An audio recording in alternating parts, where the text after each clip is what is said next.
Entonces, la epidemiología de la cardiovascular dice que en los distintos contextos principal causa de mortalidad de causa cardiovascular, ¿sí? En Europa, más del 50% la mortalidad cardiovascular. En Latinoamérica no se escapa de esto. Fíjense que en Latinoamérica la principal causa de muerte es de causa cardiovascular, posteriormente el cáncer. Entonces, de estas enfermedades cardiovasculares, ¿cuáles son los principales factores de riesgo? Fíjense que casi un 90% del principal factor de riesgo es la obesidad, principalmente la obesidad central. Después el tabaquismo, posteriormente la diabetes y de cuarto la hipertensión. Entonces, esta es la principal causa de las enfermedades cardiovasculares, principales factores de riesgo. Si nos vamos a los ataques cardíacos, al agudo, tasa de personas por año que presentan síndrome coronario agudo oscila entre 0,3 a 10 incluso por cada 1.000 personas por año. Una tasa de 10 por cada 1.000 personas por año es bastante elevada. Acá incluso esta es de la América, discrimina entre hombres y mujeres de raza. ¿Okay? Si vemos de posible escala, a edad, mayor probabilidad entonces de síndrome coronario. Los hombres, que es la azul, fíjense que tienen la mayor tasa de síndrome coronario. Y los hombres negros son los que tienen la mayor tasa. ¿Okay? Entonces, bueno, como le digo, recordar que es la principal causa de mortalidad y que los hombres tienen más probabilidad de síndrome coronario agudo que las mujeres, y más aún los hombres de raza negra. Entrando en tema de síndrome coronario, entonces recordar que esto se da primeramente como una entidad, porque el paciente ingresa primeramente con un dolor torácico con características realmente es el que vamos a tratar como síndrome coronario, es decir, diagnóstico netamente clínico. Son estas características: no son más de 20 minutos durante el reposo, una angina de 9 acción, ya sea clase 2 o clase 3, desestabilización de una angina previamente estable, un paciente que presenta ya dolor con la misma característica, dolor torácico, una de las principales. El dolor torácico se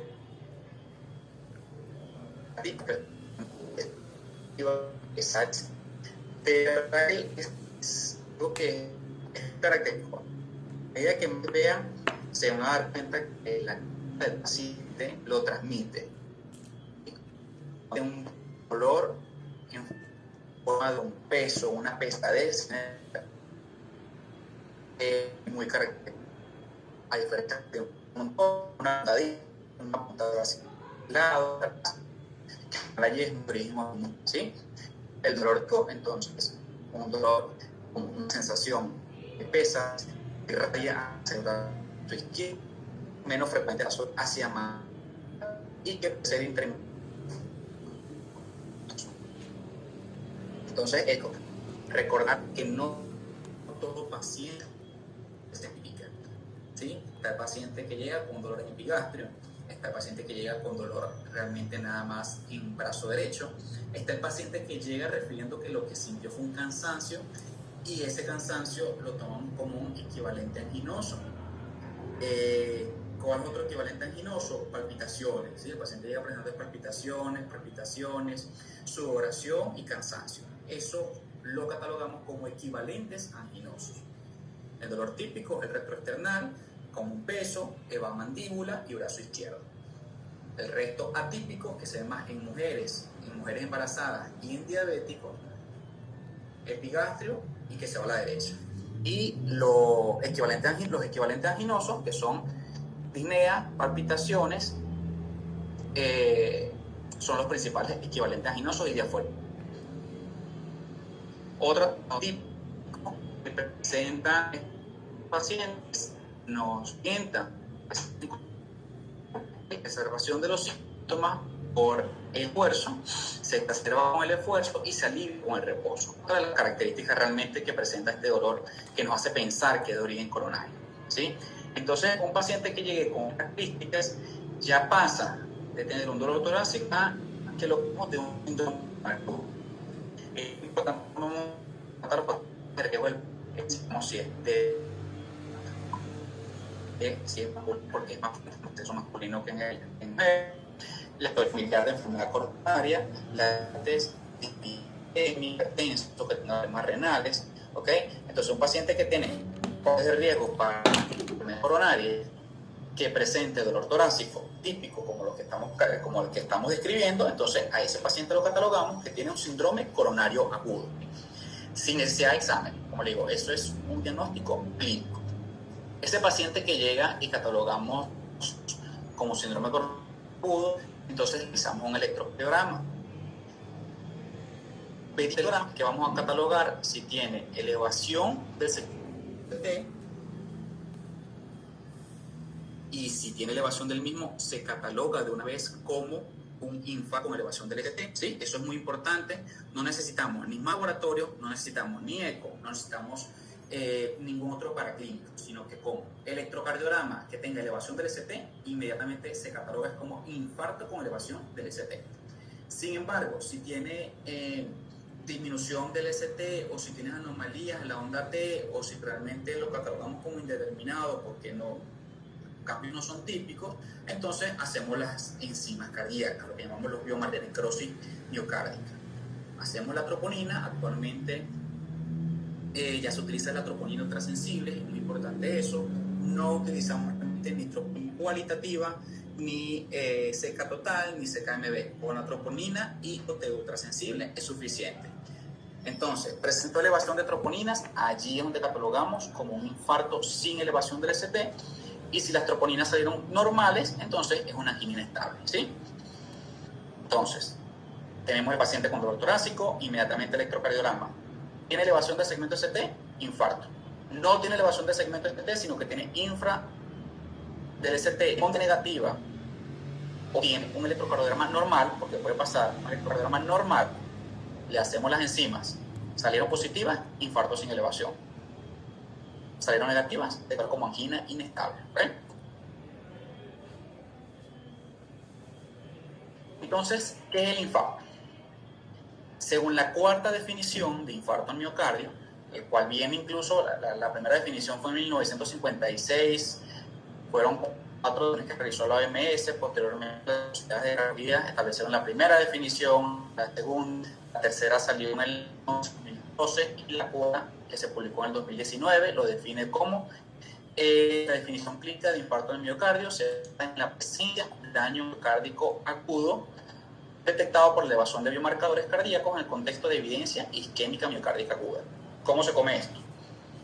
Entonces, para poder definir que existe un infarto del miocardio, tiene que haber elevación de las enzimas, que es lo que se traduce en un daño miocárdico, y tiene que haber evidencia, hallazgo electrocardiográfico, hallazgo cardiográfico, clínica, hallazgo por resonancia. Tenemos hallazgo clínico más elevación de enzimas, es que un infarto, ¿sí? Siempre debe haber la elevación de enzimas. En esta oportunidad también vamos al infarto tipo 1, no lo han escuchado, pero existen 5 tipos de infarto, o esta definición, esta cuarta definición. De hecho, esta definición ya se ven establecidos. Está el IM tipo 1, que es el que es un daño, el que se directamente con la rotura de placas ateroscleróticas, que es el que va a hablar hoy. Está el IM tipo desequilibrio en cuanto a que están relacionados con procedimientos, ya sea durante una ecografía o posterior a ella o durante vías de revascularización miocárdica. Entonces, son otros contextos. Y aquí es donde uno cataloga al paciente, tuvo un infarto tipo 1, tipo 2, 3, tipo 4 o 5.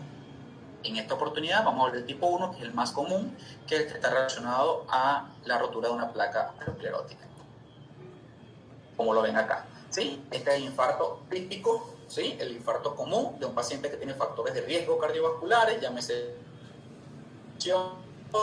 y presenta la rotura de una falla beta, sí, produciendo oclusión de vaso, ya sea en su totalidad o una oclusión parcial. Hablando un poco de, ya conocemos la clasificación, entonces la fisiopatología, ¿qué sucede en estos vasos de estos pacientes? ¿Sí? Un vaso tiene un endotelium, ¿verdad? Que debería ser liso, de sus funciones hormonales y funciones estructurales en un paciente normal. En un paciente que ya sufre de hipertensión, que sufre de diabetes, que sufre de lipidemia, que tiene tabaquismo, ese endotelio se va dañando, ¿sí? Al dañarse el endotelio comienza a producirse, a formarse placas de colesterol. Estas placas es un proceso la formación de estas placas es un proceso bastante complejo, donde no solo está formado por colesterol, ¿sí? Eso es importante también que lo sepan, supongo que ya lo saben muchos y que lo manejen, que uno habla de placa de colesterol, pero esta placa es un componente de múltiples macrófagos, está formado por una cascada inflamatoria importante, ¿sí? Entonces, esta placa que está recubierta en parte con el endotelio se encuentra estable, ¿sí? Tenemos aquí el vaso normal, un endotelio liso, luego ocurre la primera lesión se comienza a formar la placa y está cubierta igualmente por su endotelio, ¿sí? Ya sea por una crisis hipertensiva, ya sea por incluso aumento de la frecuencia cardíaca, el paciente refiere primero que le dan palpitaciones, por ejemplo, eso lesiona o erosiona la placa. Al erosionarse, sale el contenido, ¿sí? Que está dentro. Al salir este contenido, activa inmediatamente la cascada inflamatoria y activa la cascada de coagulación. Al activarse, inmediatamente comienza a formarse por esta placa el trombo, ¿sí? Fíjense que aquí está, esto es un corte transversal de la arteria. Entonces, aquí estaba la placa, ven parte de este endotelio, ¿sí? Aquí estaba la placa. Sección que está acá, este espacio que está acá, sale el niño, la cascada inflamatoria y la cascada de coagulación, comienza a formar aquí el trombo in situ. Al formarse este trombo de forma aguda, ocluyendo de forma parcial esta luz, el paciente va a referir dolor porque disminuye el flujo sanguíneo. Puede existir la oportunidad en que se ocluye completamente la luz del vaso. Si se ocluye completamente la luz del vaso, esto se traduce en que el paciente va a hacer cambios electrocardiográficos dados por una elevación de T. Si es parcial, los cambios o no hay cambios, ¿sí? O ocurre un infradesnivel del ST o ocurre una negativización de la onda T, ¿sí? Entonces, anatomopatológicamente y fisiopatológicamente, esto es lo que vamos a ver en un sin elevación del ST. Se erosiona la placa, se forma el trombo y queda la alerta luz. Si en este paciente están las enzimas negativas, cataloga como inestable. Si en este paciente le salen las enzimas positivas, se cataloga sin elevación del ST, el cual puede transformarse posteriormente en MQ y en Q, según los cambios el paciente cual se obstruyó completamente la luz del vaso. Cambios electrocardiográficos definitivamente van a ser elevación del ST. Y esta elevación del ST se va a traducir en posteriormente que el paciente haga Q o no Q, que es el diagnóstico final, que va a ser dado por cambios electrocardiográficos. Básicamente, esta es la fisiopatología. Es bastante complejo, como digo, desde el punto de la formación de la placa, la erosión, activación de la cascada la cascada inflamatoria y activación de la cascada de exclusión. ¿Okay?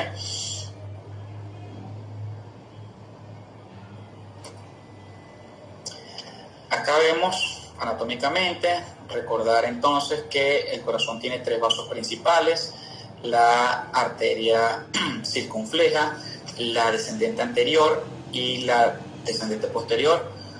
La circunfleja y la descendente anterior son ramas de la coronaria izquierda, y la descendente posterior, que es rama de la coronaria derecha. Entonces, fíjense este corte transversal del miocardio, ¿sí?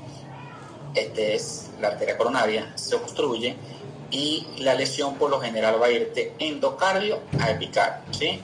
Entonces, a las 0 horas, por esto se los coloco para que vean lo rápido que debemos actuar siempre en un infarto, muchachos. 0 horas, todavía no hay una lesión franca en el miocardio, pero ya el paciente presentó síntomas. Si nosotros logramos diagnosticar al paciente en este momento y colocar el tratamiento adecuado, el miocardio puede restablecerse de forma adecuada. A las 2 horas ya vemos que por lo general no va a revertir. 24 horas de lesión de toda la pared. Decimos 24 horas o más en diagnosticar y tratar un síndrome coronario, entonces vamos a tener una toda pared, la mayoría va a ser totalmente irreversible. Entonces empieza con una lesión, una barca toda, y va evolucionando tan solo con las horas. Por eso la actuación en un síndrome coronario, por favor, debe ser rápida. Acá, para mostrar cómo se afecta según el miocardio, según la pared, con la localización arteria. Entonces, este es un transversal. Aquí tenemos ventrículo izquierdo, este es ventrículo derecho. La región anterior va a estar irrigada por el descendente anterior, que es rama de la coronaria izquierda, ¿sí? Aquí tenemos este pequeño, coronaria izquierda, coronaria derecha. La coronaria izquierda, entonces, la descendente anterior y la circunfleja. La descendente anterior es esta que va acá, y me va a irrigar toda la zona anterior. La circunfleja, la zona lateral. Y la descendente posterior, la parte posterior y la inferior, ¿sí? Aquí vemos cómo afectaría, si es la descendente anterior, si es la circunfleja o si es la descendente posterior. La posterior e inferior. Irriga en su mayoría también esta coronaria derecha, que o no, va a irrigar predominantemente al ventrículo derecho. ¿Cómo hacemos el diagnóstico de síndrome coronario? Como le dije, el diagnóstico primeramente va a ir dado por la clínica, ¿okay? La clínica de un dolor típico anginoso en un paciente que tiene factores de riesgo, cataloguémoslo siempre como un síndrome coronario. A este paciente, lo primero que se debe hacer en los primeros 10 minutos es un electrocardiograma, ¿sí? Al realizar el electrocardiograma, que vamos a buscar signos de isquemia, signos de lesión o signos de necrosis, y signos de necrosis, ¿ok? Signos de isquemia lo vamos a ver por los cambios en la onda T, ya sea ondas T picudas o ondas T negativas. Lesión lo vamos a ver por cambios en el segmento ST, ya sea por una elevación del segmento ST o un infradesnivel del segmento ST. Y la necrosis la vamos a ver dada por evidencia de ondas Q patológicas en el electrocardiograma. ¿Cómo vemos esto? Entonces, que va a ser por cambios de infradesnivel o supradesnivel del segmento ST. Infradesnivel tenemos una lesión subepicárdica. Si es un supradesnivel, vamos a tener una lesión subendocárdica.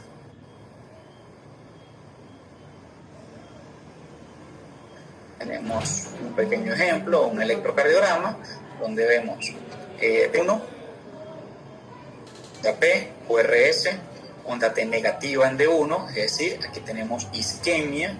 Si es negativa, hablamos de una isquemia subepicárdica. Aquí tenemos elevación del segmento ST. Principalmente lo que vamos a buscar en elevación del segmento ST es que haya elevación de la onda del punto J, que es la unión del segmento ST con el complejo QRS. Aquí vemos una elevación de 2 milímetros, aquí una elevación de unos 3-4 milímetros, ¿sí? En D2, D3 y ABF, que me corresponden a la cara inferior. Elevación del segmento ST. Entonces aquí catalogamos a este paciente, tiene un IM con elevación del ST inferior, ¿sí? Que de hecho, si vemos ya aquí B4, B5, B6, vemos que tiene ya elevación también del punto J, como le digo, unión del segmento con el QRS. Con esta elevación vemos un IM con elevación del ST que se está extendiendo a la cara lateral de 4, B5, B6. cara B5, B6 principalmente, cara lateral, ¿sí?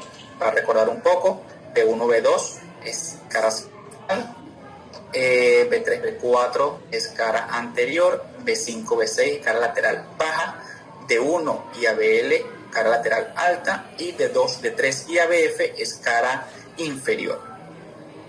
Entonces les mencioné elevación del segmento ST, tenemos lesión subepicárdica y lesión subepicárdica y lesión subendocárdica.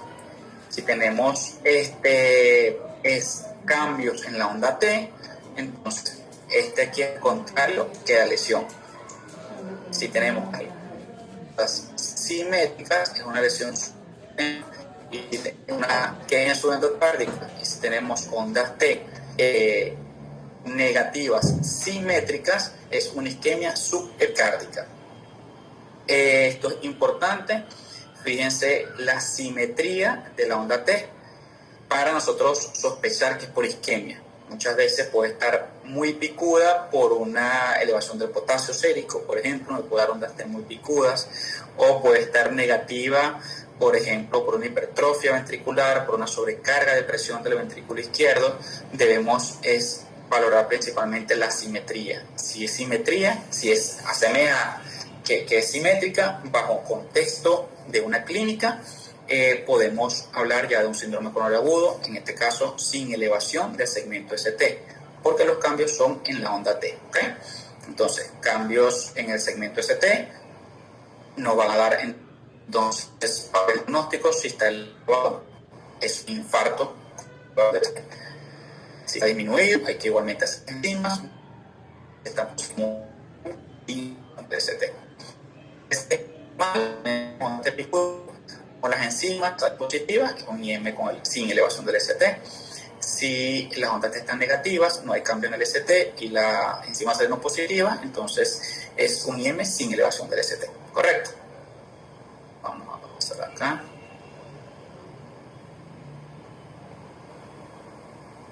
Aquí entonces hago un ejemplo de unas ondas T muy positivas, picudas y simétricas, principalmente esta. ¿Okay? Esto es un infarto que está comenzando en los primeros minutos y ya va desde la cara septal anterior y se está extendiendo a la lateral, y apenas en los primeros minutos. Aquí fíjense, es la evolución electrocardiográfica, la evolución natural en los primeros minutos a horas. Lo primero que siempre va a ocurrir es una positivización de la onda T y una rectificación del segmento ST. Se coloca muy recto, se coloca positiva la onda T de forma simétrica y picuda. Nosotros vemos esto en el contexto de un paciente que tiene dolor torácico. Podemos pensar que el paciente apenas se está infartando, ¿sí? Luego puede hacer leve supranivel del ST y comienza a negativizar onda ya en el transcurso de las horas. ¿Ok? A negativizar la onda T. Si ya vemos una onda T negativa, entonces tiene algunas horas del paciente. ¿Ok? En las semanas, si era una elevación, termina negativizando la onda, y ya después de los meses o años termina quedando o con ST rectificado, onda T negativa, o incluso ya positiva, casi normal. ¿Ok? Esta es más o menos la evolución natural de un infarto de forma electrocardiográfica. Aquí vemos un ejemplo de un electro real, donde vemos B1, B2, B3, B4, B5 y B6.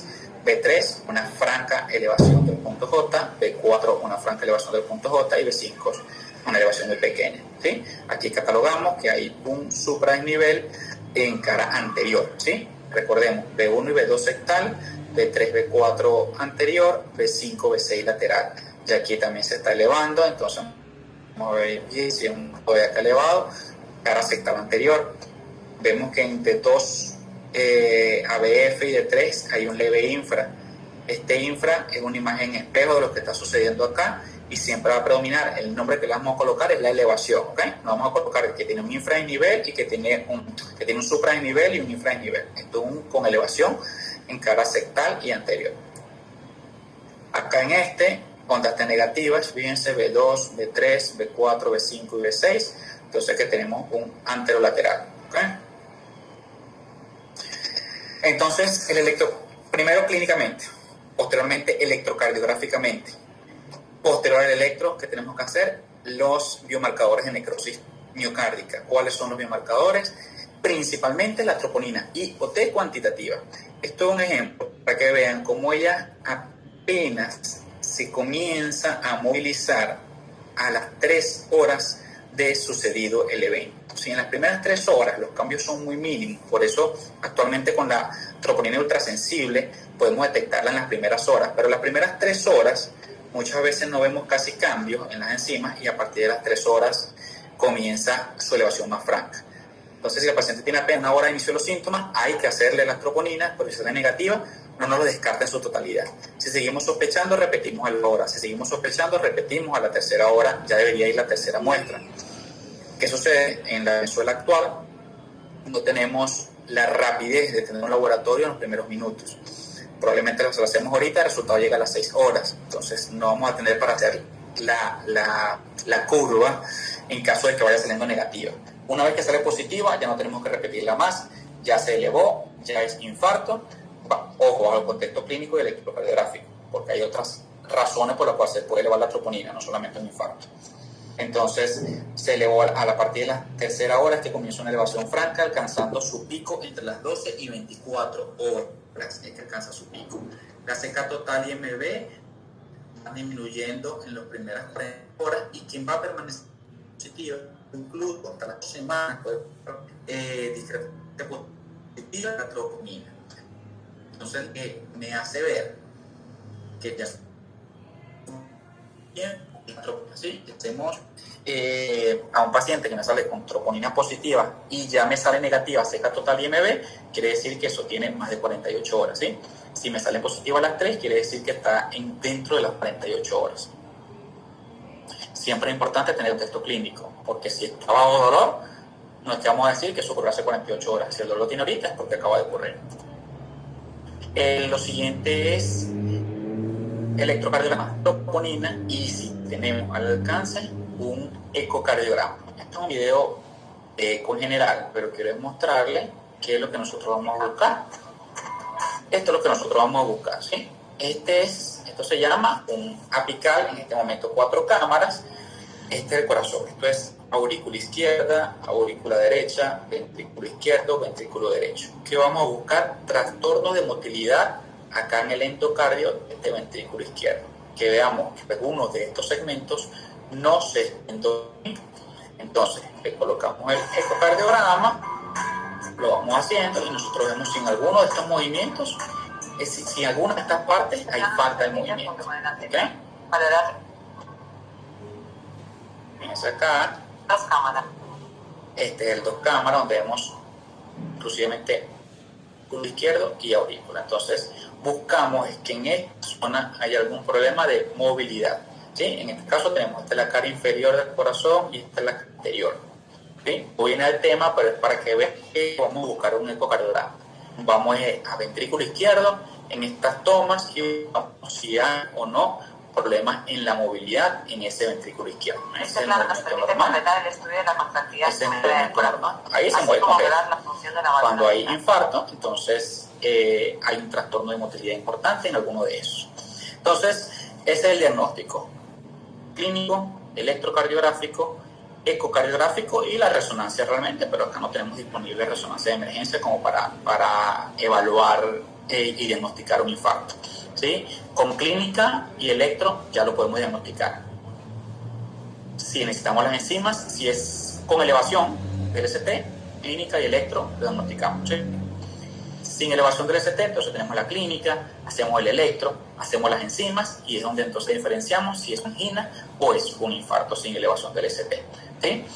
Ecocardiograma es opcional, todo sale negativo, todavía tenemos dudas, podemos hacer ecocardiograma para verificar. Si ya sale positivo, todo lo hospitalizamos y el ecocardiograma va a ser para realizarlo durante la hospitalización o por emergencia. Una vez que tenemos esto, la conducta, muy somera porque realmente no corresponde a este nivel saber exactamente la conducta, pero muy somero. Todo paciente con síndrome coronario agudo, ya sea con elevación del ST o sin elevación, debe tener un IECA, en esa familia Z, o un ARA2, valsartán y sartán o candesartán. ¿Por qué? Porque durante la placa ocurre activación del sistema renina-angiotensina. Este sistema renina-angiotensina, la angiotensina es muy dañina para la parte cardíaca, produce al final fibrosis en el corazón, en el músculo cardíaco. Entonces, con los IECAS y ARA2 vamos a evitar el remodelado que ocurre posterior al infarto. Mientras más pronto lo iniciemos, muchísimo mejor. Así el paciente no sea hipertenso, si podemos colocarle una dosis mínima de este medicamento, excelente. Beta bloqueantes, llámese bisoprolol, carvedilol o atenolol. Durante igualmente la ruptura de la placa y posteriormente en las primeras principales 24 o 48 horas ocurre una activación franca de las catecolaminas. Va a producir daño miocárdico, me va a producir arritmias complejas, por lo tanto el paciente, según su frecuencia cardíaca, vamos a colocarle un beta bloqueante. ¿En qué caso no se lo colocamos? Que el paciente sea un deportista, ya está en cardia, maneja frecuencia en 50, en 40 y pico, y no vamos a colocar un beta bloqueante. Si maneja frecuencia relativamente baja, podemos colocarle, aunque sea una mínima dosis. Estatinas, ¿verdad? Durante la cascada inflamatoria, la estatina juega un papel muy importante también en evitar que se formen nuevas placas, posteriormente ya el infarto, y durante el infarto estabilizar la placa. Entonces, esto debe recibirlo también el paciente inmediatamente. La anticoagulación con heparina de bajo peso molecular, principalmente en la fase aguda, porque vamos a inhibir precisamente la cascada de coagulación a nivel de la trombina para lo que es mientras está formando ese trombo. Entonces es importante la anticoagulación con heparina de bajo peso molecular. Integración plaquetaria juega un papel muy importante también, ¿verdad? Ya que está en la cascada que se activa durante la ruptura de placa y formación de ese trombo. Entonces el paciente debe llevar una doble antiagregación, aspirina con alguna de estas opciones debe llevar el paciente. Nitratos, si aplica, si el paciente tiene tensiones muy elevadas, dolor, realmente también ayuda el nitrato a aliviar el dolor, ya que es un vasodilatador importante. Entonces esto sí aplica. Inhibidores de los mineralocorticoides como aspirina, espirrenona, sí aplica. Analgesia tipo opiáceos como la morfina, sí aplica, ¿sí? Es importante que todo tratamiento debe ser individualizado. En línea general, todo paciente con infarto debe tener un IECA o un ARA2, debe tener un beta bloqueante, debe tener estatinas, debe tener antiagregación plaquetaria, ¿sí? Anticoagulación al inicio. Posteriormente debe quedar de por vida con algunos de estos medicamentos, pero todo paciente debe ser individualizado. Entonces, en el contexto de un síndrome coronario sin elevación del ST, lleva estos medicamentos, como le digo, individualizados, más la estratificación de riesgo para decidir la necesidad de una coronariografía, es decir, un cateterismo. Un paciente que hace un síndrome coronario sin elevación del ST, le ponemos tratamiento médico y evaluamos varias escalas, varios scores, evaluamos el riesgo de este paciente. Si este paciente es de moderado o alto riesgo, probablemente va a necesitar el cateterismo. Si el paciente es de bajo riesgo, muy probablemente no lo va a necesitar. Entonces, esto es lo que decidimos ya durante la hospitalización del síndrome coronario agudo sin elevación del ST. Sin embargo, si es un síndrome coronario agudo con elevación del ST, por favor, muchachos, no perdamos tiempo pidiendo enzimas cardíacas, esperando que llegue no sé quién, que llegue el especialista también para ver qué va a hacer, esperando que se alivie el dolor. No, el paciente debe ser referido de emergencia para un centro donde se le pueda realizar una coronariografía, ¿sí? Lo ideal es que el médico tarde no más de 10 minutos en hacer un diagnóstico, que es lo que vamos a tardar mientras recibimos al paciente y le hacemos un electro. Se hizo el diagnóstico y debe ser trasladado para hacerle su coronariografía en los primeros 120 minutos de inicio de los síntomas. Eso es lo ideal. Muy pocas veces se logra, pero eso es lo ideal. Y por eso siempre les insisto a los residentes, les insisto, porque veo que en línea general no esperen incluso que llegue el especialista para tomar acciones con elevación del ST. La elevación del ST debe ser referido a un centro donde haya para realizarle la coronariografía, por favor. Y con esto concluimos. Muchas gracias, muchachos. Si tienen alguna duda, algo que quieran saber extra, estamos a su orden para contestarles.